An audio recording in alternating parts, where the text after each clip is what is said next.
law enforcement expert himself, David Katz. David, good to see you yet again. I know we spoke over the phone yesterday, but we have been learning a lot since then. Let's go over some of the details that we have learned. According to Texas Governor Abbott at this press conference earlier, we learned that Salvador Ramos, 18 years old, he shot his grandmother in the face.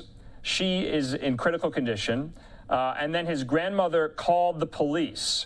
And then from there, the gunman ran outside, got into his truck, and went to the elementary school. We don't know why he targeted the elementary school specifically, but that was really the antecedent kind of motivating factor for how this shooting all got started. And a lot of hallmarks to other mass shootings that we have seen. Your take? I think that we mentioned yesterday that there'll be a little, the difference is going to be minuscule in between this incident and past incidents with respect to the fact that once again we missed all the warning signs which would have allowed us to stop this incident before 19 families will never hold their children again, and the 2 teachers will never hold their children again, and they're just, this has got to stop. When you have a commonality of criteria that we see over and over and over again, and there really is very little variation in it, you would think by now we would get the message and be able to act and stop this. But unfortunately, we're still not there. Let's talk about the moments when the gunman got to the elementary school. There was engagement with, now we know, possibly a school resource officer and 2 other officers. They were not able to neutralize him, obviously. And then we were learning that he barricaded himself in one of these classrooms, a fourth grade classroom, and he was there for about 30 to 40 minutes, David. And you can just imagine, and we know the horrific devastation that he wrought on that classroom. What more, though, do we know about Salvador Ramos himself? We're learning more details about his very kind of reclusive life, not many friends. He did not get along with his family. He was sent to live with his grandparents because he didn't get along with his mom. What struck out to you about this shooter profile? Well, once again, when you have difficulty socializing, for example, so you're not making friends normally, and that's not indicative by itself. However, when you are adding to it violent actions with your family, apparently he was no stranger to the police. The police have been to the residence numerous times with respect to, if the reporting is correct thus far, with respect to violence directed towards the grandmother. And you have posts on social media, again, indicative of intent to cause harm on an unimaginable scale. Now, these things just stand out and repeat themselves over and over again. I have to tell you, Andrew, I have to tell you this, from just a personal note. In the last couple of days, once before and once subsequent to this incident, people reach out to me because we do, in Global Security Group is my company, we do a lot of active shooter response. So they reach out to me and say, look, I know this kid, and these are the warning signs. And what do I tell them to do? What do I facilitate them doing? Get in touch with law enforcement immediately. Let them make the call. And in two occasions thus far, it's happened. And we've stopped. You can't say for sure we've stopped something, but that's what has to be done. There cannot be any looking the other way anymore, ever.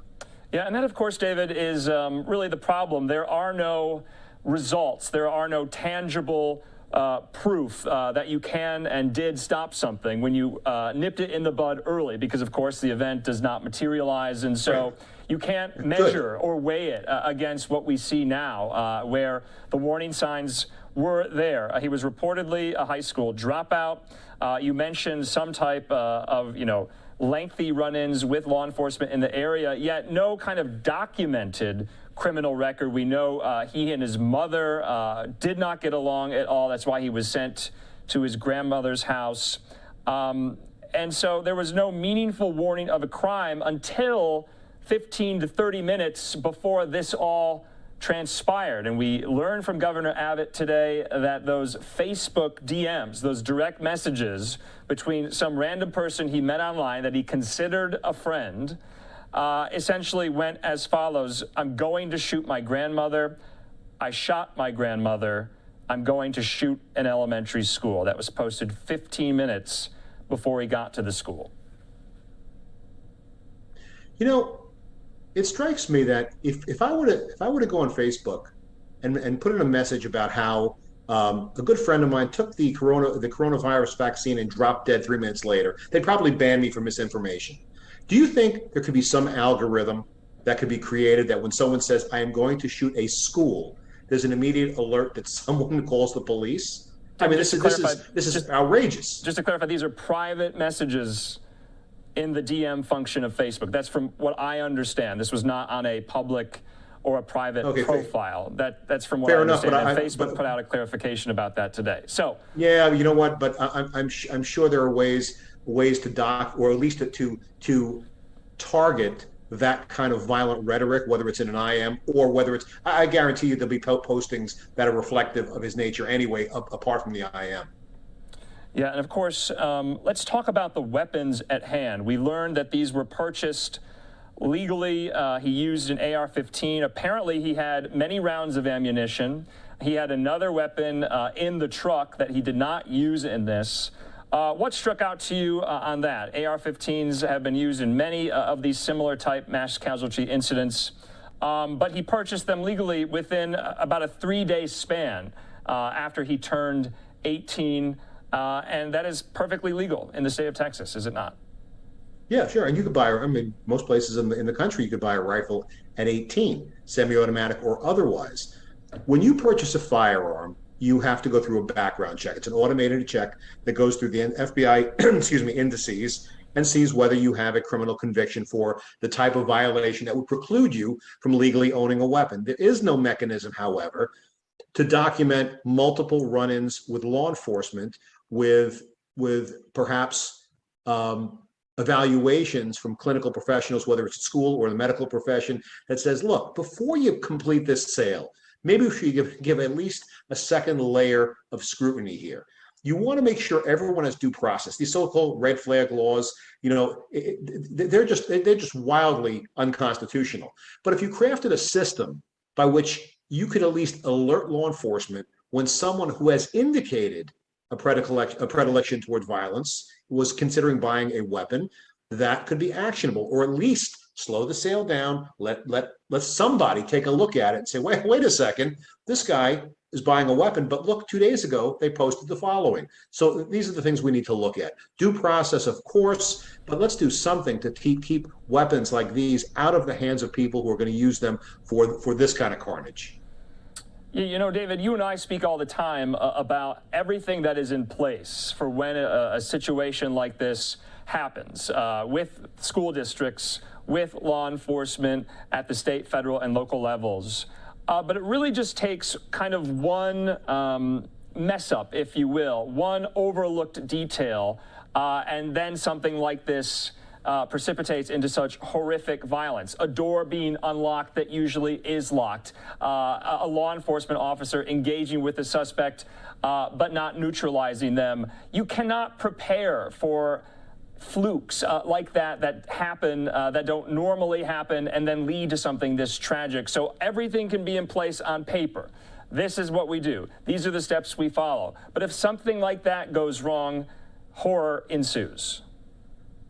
Yeah, the one thing we can do, and the one thing, I mean, because this issue is going to raise political differences like it always does, but I think one thing among several that we can all agree on is it should be difficult. I mean, you can't make it impossible to force entry if you're a determined adversary, but we should be able to make, at this point, make every school difficult to get into. All it would take is delaying an attacker 30 seconds, a minute, 2 minutes, and that will allow a school to implement their active shooter response plan. Usually that's a lockdown, and also allow law enforcement the time to respond quickly and effectively.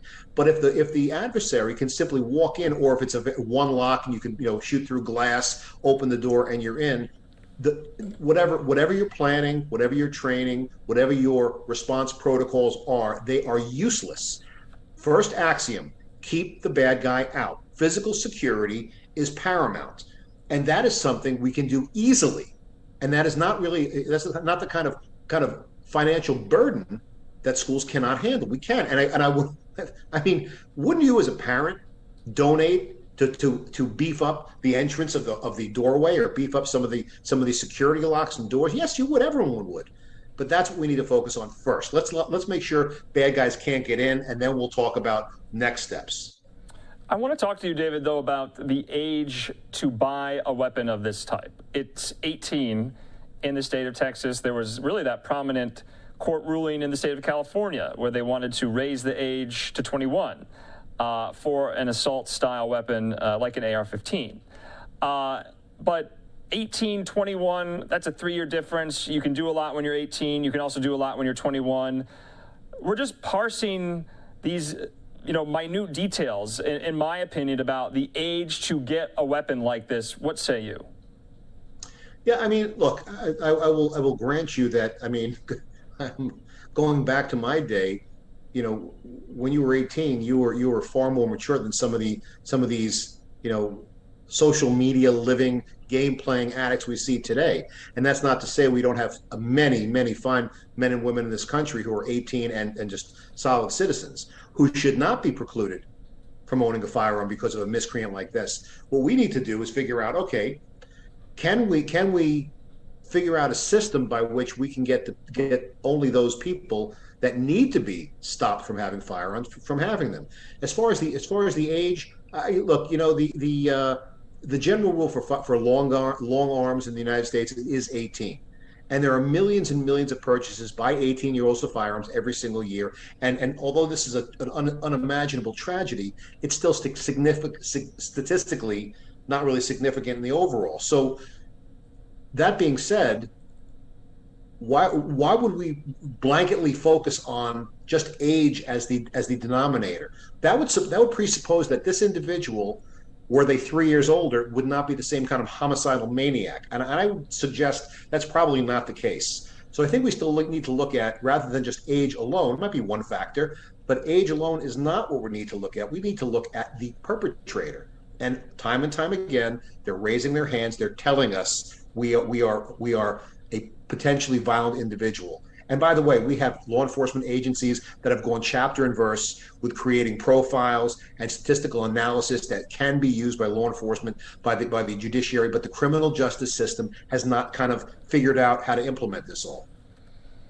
David, one thing that strikes out to me that I keep thinking of over and over again is the grandmother was shot. After that, she called the police. And then you just kind of have to wonder, what were the warning signs that she saw, that she may have picked up on? Because, we talk about this somewhat, kind of casually, like we think it's easy. It's not easy for family members, for friends to call law enforcement, to call mental health professionals on a loved one. Well, apparently the police have visited that home on many occasions. So this individual was not unknown to law enforcement. So my supposition is that whatever transpired at the residence did not rise to the level of an offense, or at the last minute, grandma decided, no, I don't want to press charges, which seems probably a likely scenario. We'll know more when they debrief the grandmother. But at some point, if you're a parent, if you're a grandparent, if you're a caretaker, if you're a friend, if you see someone acting in this way, do you really think you're doing them a service by saying, I don't want to get that person in trouble, when they're going to end up like this? Yeah. David, my point was that the expectation that we are making for, family members, friends in situations like this, I think is pretty large and is pretty huge, especially with some of these states who have red flag laws in place. It's not easy to do that if you're in that position. And so that is part of the conversation that we are hearing about. I wish it was, don't get me wrong, but to kind of call authorities on your friends and family that you are concerned with, that have very serious mental health issues that might harm themselves or others, that is a leap. Yeah, but we get this all the time. Domestic violence is epidemic in this country, and people call on the abuser constantly. So, and I think that become more of an exigent circumstance once you're aware that the person who has been abusing you physically or mentally or has been acting in a way that really raises some concerns, goes out and buys a weapon. I mean, at that point, I take your meaning that it's still family, and it is asking a lot. But my gosh, you know, if not the family member who is in the best position to make that judgment call, then how can we possibly do this? Yeah. You know, this is a long road ahead, of course, for this community in Uvalde, David, and hopefully we'll get more details as well. Hopefully we'll learn a little bit more about the online profile of Salvador Ramos, about kind of the broken home that he came from. He did not get along, like I said, with his mother. He lived with his grandparents. What will you kind of be looking for in the next few days? What questions do you still have? At this point, the only thing we can do is look back and learn. What could we have done better? How, like, for example, from the physical standpoint, how did this individual get inside? Now, you mentioned earlier that, you know, the resource officer traded rounds with the subject. Subject is armed with a semi-automatic rifle. Most likely, the resource officer had a handgun. Why? Because honestly, do we really want law enforcement with rifles patrolling our schools? I mean, that's another psychological barrier we may have to cross. Yeah. But the point is, what type of training did that officer have? Fantastic bravery to do that, but still in all, could we have taught that officer anything to make that battle more favorable to the law enforcement side? That'd be number one. And then, of course, going back to the preventative warning signs, because that prevention is better than response in every single case. Yeah. David Katz, as always, we'll leave it at that. And we thank you for kind of guiding us through this horrible, horrible incident in Uvalde with your expertise. We'll talk to you again. Okay. Good night.